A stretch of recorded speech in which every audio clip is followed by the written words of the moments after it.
Do you ever wonder when exactly your marriage turned into two people managing side by side the household, the logistics, running the same routine without really connecting or building anything together? If you're coexisting through chores and childcare and logistics and the mechanics of running a household together, but you can't really remember the last time you felt truly connected or intimate, that's the roommate dynamic. And it's more common than you think. A lot of couples struggle with this, especially after they've been together for 10 or more years. If this is left alone, the dynamic really doesn't stay neutral. If you don't make effort to resist the stagnation that comes from focusing on just logistics, you're going to start living parallel lives, each of you just doing your own thing, and the emotional safety and the romantic intimacy that used to come really naturally starts to quietly disappear. Shifting from a roommate dynamic back into a soulmate connection takes active, intentional effort, and it comes down to 4 specific processes. These 4 practices are what actually move a marriage from the roommate phase into that deeply connected romantic relationship. So let's get into it.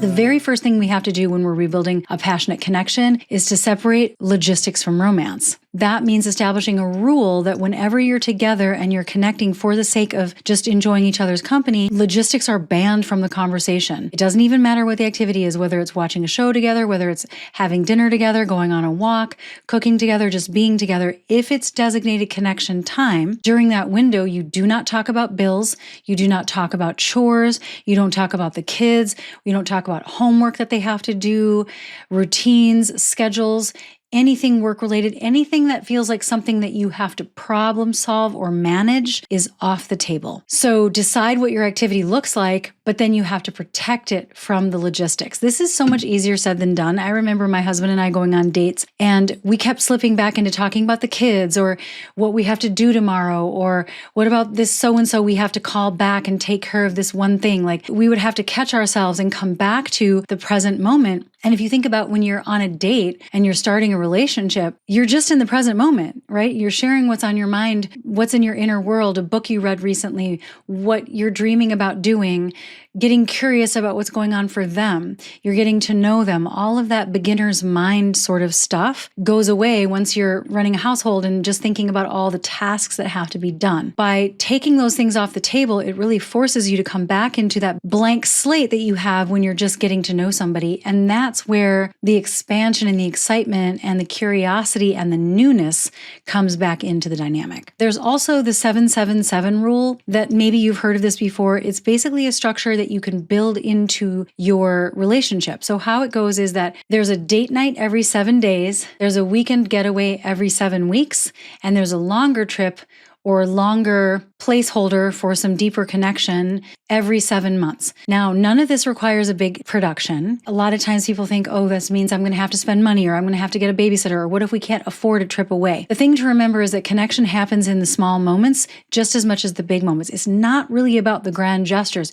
It's about the cadence, and it's about the placeholder for intentional connection. So a date night could be a half an hour together when the kids go to bed, right? It could be lighting a candle and dimming the lights and just being present, snuggling with each other and checking in about your day, right? A getaway could be lunch, when you take some PTO and say, I'm going to take a few hours off of work and I'm going to meet my spouse for lunch during the middle of a workday. It could be a picnic. It could be meeting up with friends. It could be something very simple that doesn't cost any money. Like I said, it's about the interval that matters more than the size of the gesture. So protect that time first and protect the connection. Make sure that you just have the room in your lives to make that happen. The bigger trip for every 7 weeks, it doesn't even have to be traveling anywhere. It could literally be a staycation. It could be taking PTO and staying home and ordering takeout and watching movies and taking a long weekend to just be together and tune into some of the things that feel fun and exciting that have been on your to-do list. Whatever lights you up, whatever feels connecting, whatever feels expansive, and not about logistics and the labor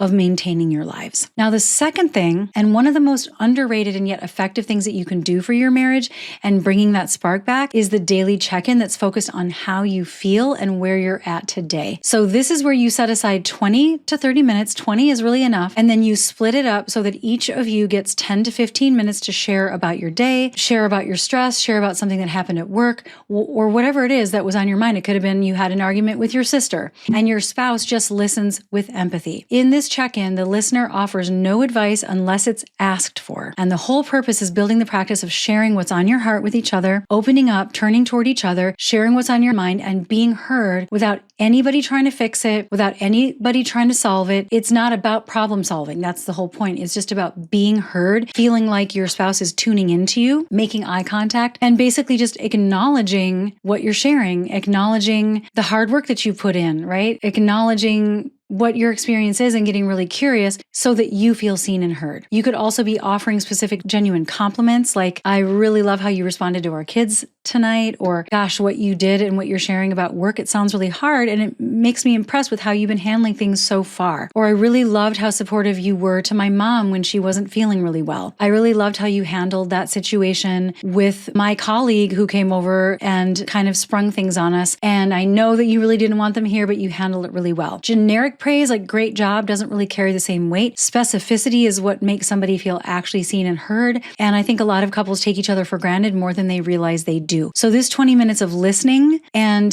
validating and empathizing without problem solving, and that being sprinkled in with some appreciation and intentional gratitude about what you're recognizing your spouse's contributions are, that's the whole practice. And you have to set your intention to do it every single day. Now, if your spouse doesn't want to agree to that, you can still build that in. You can still decide, I'm going to check in every day. I'm going to ask how they're doing. I'm going to listen without problem solving. I'm going to offer gratitude. And it doesn't even have to be something that you get their buy-in on. But ideally, if you guys are working on this together, you can agree, let's just check in every day for 20 minutes at the end of the day. What was the hardest part of your day?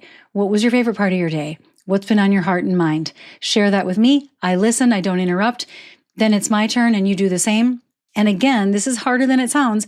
You aren't doing anything with it. You're not fixing, you're not solving, you're not coming away with it. Here's what we're going to do about that. It's literally just to hear each other. Okay, so now the third thing is, and one of the shortest but most powerful hacks to rebuilding connection and intimacy in your relationship is the 6-second kiss. Now, this might sound too short or too easy to make a real difference, but there is really something that happens physiologically, like in your body, that's really powerful. The Gottman Institute and Dr. John Gottman's research, he has shown that this rule, it really works. Because if you can build in like a passionate or even just a lingering, it doesn't even have to be passionate, just a lingering 6-second kiss. Every time you say hello, every time you say goodbye, you build that in. 6 seconds is long enough to register in your nervous system as a real sign of safety and connection. It's like an attachment need is being met. It's non-sexual, but it's attunement, it's closeness. Your face is right up against their face. And so you feel connected to them. Just same with a hug, like a 6-second hug can also have the same impact. Now, beyond the kiss itself, any kind of non-sexual affection or touch throughout the day will also bring you closer, whether that's cuddling, whether that's holding hands, whether that's lingering in an embrace, whether that's touching each other as you pass by, sitting close to each other when you're watching a show, getting under the covers, under the same covers together, if you're watching a movie at night, holding hands in the car ride, just simple things like that. Look for opportunities because what it does is any kind of touch like that communicates, I am here, we are close, and you are safe. And it does this on a pre-verbal, non-linguistic, non-cognitive, purely primal level. And it creates emotional connection. And that is what opens up passion in the relationship eventually. So these small moments of physical closeness are what build that sense of being partners again. And I cannot overstate it. I cannot overemphasize how important this is actually to keep touching each other on purpose and 6 seconds at a time minimum. And finally, I think one of the things that a lot of people don't realize that really works to bring back the connection in your marriage is creating shared experiences and dreaming together again. So breaking the mundane cycle means creating real novelty together. So first of all, this could be just taking a class together, trying something new, just going to a new restaurant that you wanted to check out, going on a hike or checking out this waterfall in the nearby area that you've always wanted to go to, checking out a new park, taking the kids somewhere that you've never been before, trying a new recipe. Honestly, it could be as simple as just finally going shopping together for something that you would normally shop for alone. There's something about the habit of experiencing new things side by side that novelty matters more than what the activity is that you're choosing. It doesn't matter what you're choosing. It just has to feel a little bit new. Now, the second half of this practice is looking towards the future together, talking about what are your life dreams? What do you really hope to accomplish? What do you really want to experience in this lifetime? What would you regret if if you didn't get to do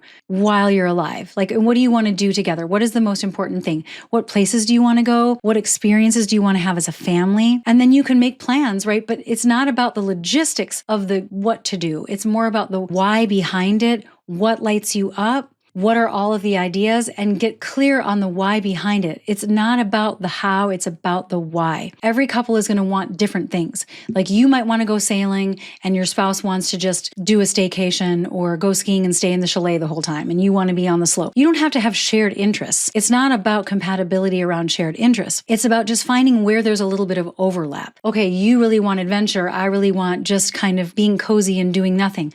What kind of thing could we plan on doing where we could each get a little bit of that? The skiing example is perfect. I can be on the slopes, you can be in the chalet, and then we can meet for lunch. It doesn't have to be like we're doing everything together and we have to want to do everything similarly or at the same time, but it's like understanding where your life dreams or things that you think would be really fun and joyful and expansive to experience together, where those overlap, and then you can build from there. Obviously, you could spend a lot of time talking about where you're different and trying to convince each other of what you want to do that isn't what the other person wants to do. But if you can just share that with each other and look for where does it overlap, you'll find something. You will. And that overlap, that's where you build a sense of shared purpose together and build intentionally and co-create your future from that place. It's really from where your life dreams overlap, and that overlap, sort of like a Venn diagram, right? It's that in that overlapping area that becomes the new foundation for a passionate and romantic relationship. So to summarize, the 4 things that you can do to go from roommates to soulmates in your relationship are: first, separate logistics from romance, basically not talking about anything logistical during your dedicated time together. Practicing daily emotional check-ins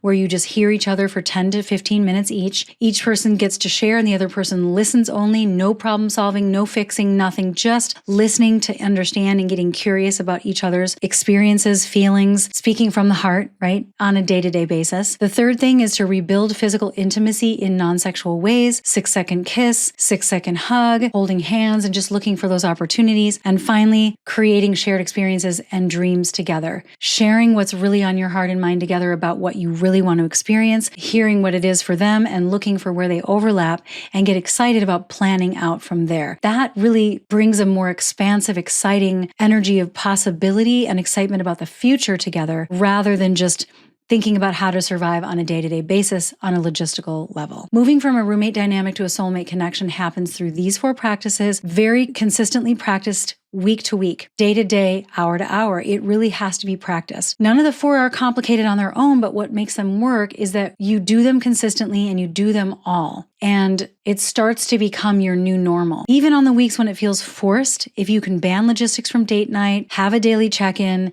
do the 6-second kiss, and share your dreams with each other, this will become second nature and part of the fabric and the culture of your relationship. That's what keeps you close and working together in a way that feels exciting, that feels like it's opening up a spark between you, helps you remember why you got together in the first place, and moves you out of just navigating your day-to-day logistics. It brings back the energy of connection, presence, and discovery, and that is where passion lives. If this is something that you want help with, feel free to book a call. I'll put the link below, monikahoyt.com/talk. And on this call, we can understand what your dynamics are, what the challenges are, what's not working, what you want instead, and we can see how we can help you bridge the gap. With that said, if you enjoyed this content, please subscribe to my channel. That helps me reach more people that need to hear this stuff. And until next time, thank you so much for tuning in.